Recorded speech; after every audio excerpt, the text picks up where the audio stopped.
사무엘이 백성을 미스바로 불러 여호와 앞에 모으고 이스라엘 자손에게 이르되 이스라엘 하나님 여호와께서 이같이 말씀하시기를 내가 이스라엘을 애굽에서 인도하여 내고 너희를 애굽인의 손과 너희를 압제하는 모든 나라의 손에서 건져내었느니라 하셨거늘 너희는 너희를 모든 재난과 고통 중에서 친히 구원하여 내신 너희의 하나님을 오늘 버리고 이르기를 우리 위에 왕을 세우라 하는도다.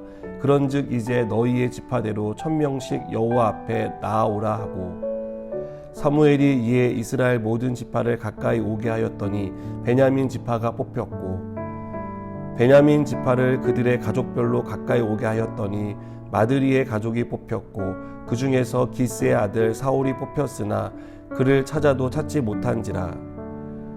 그러므로 그들이 또 여호와께 묻되 그 사람이 여기 왔나이까 여호와께서 대답하시되 그가 진보다리들 사이에 숨었느니라 하셨더라. 그들이 달려가서 거기서 그를 데려오매 그가 백성 중에 서니 다른 사람보다 어깨 위만큼 컸더라.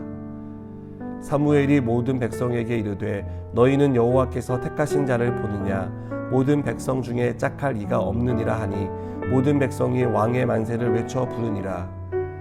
사무엘이 나라의 제도를 백성에게 말하고 책에 기록하여 여호와 앞에 두고 모든 백성을 각기 집으로 보내매 사울도 기브와 자기 집으로 갈 때에 마음이 하나님께 감동된 유력한 자들과 함께 갔느니라.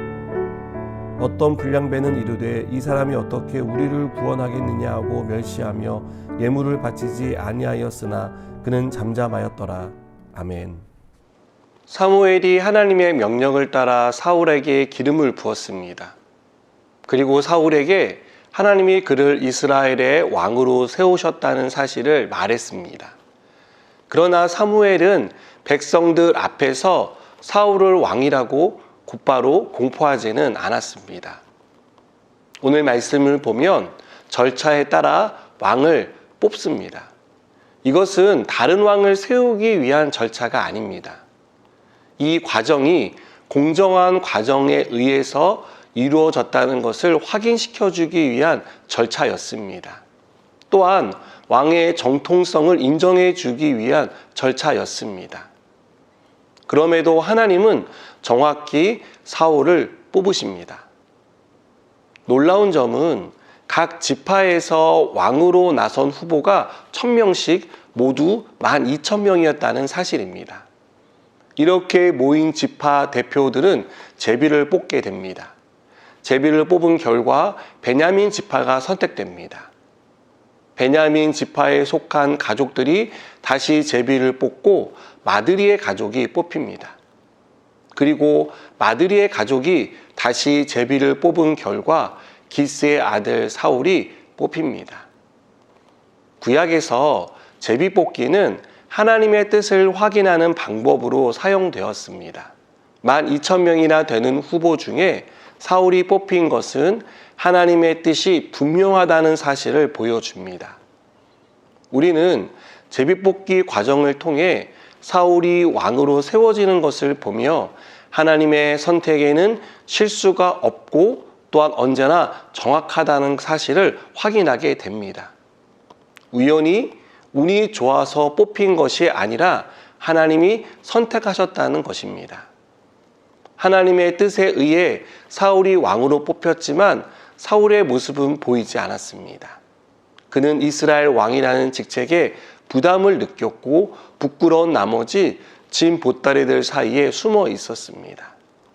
그러나 곧 사울을 찾아내 백성들 앞에 세우자 많은 백성들이 사울의 외모를 보고 깊은 신뢰를 보냅니다.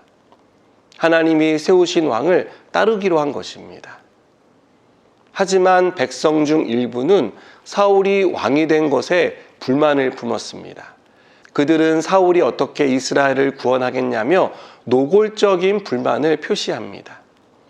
이들이 이렇게 노골적인 불만과 반대를 하고 나선 것은 자신들이 원하는 후보가 뽑히지 않은 것에 대한 불만이었습니다. 그래서 하나님의 뜻에 의해 세워진 왕을 반대한 것입니다. 이들의 행동은 하나님의 뜻을 따르지 않겠다는 강경한 태도를 보여줍니다. 그래서 성경은 이들을 가리켜 불량배라고 말합니다.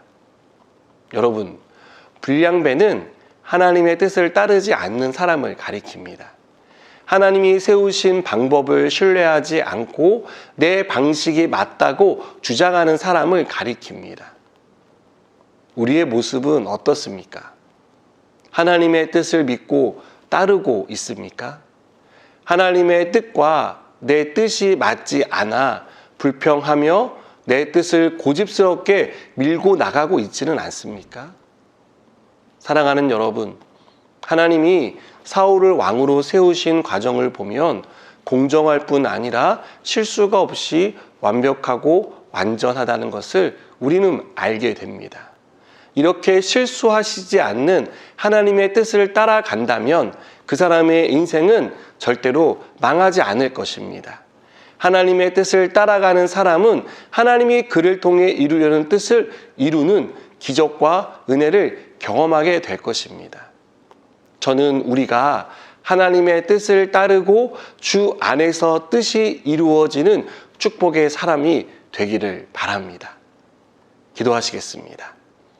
하나님, 우리가 하나님의 뜻을 온전히 따르기 원합니다.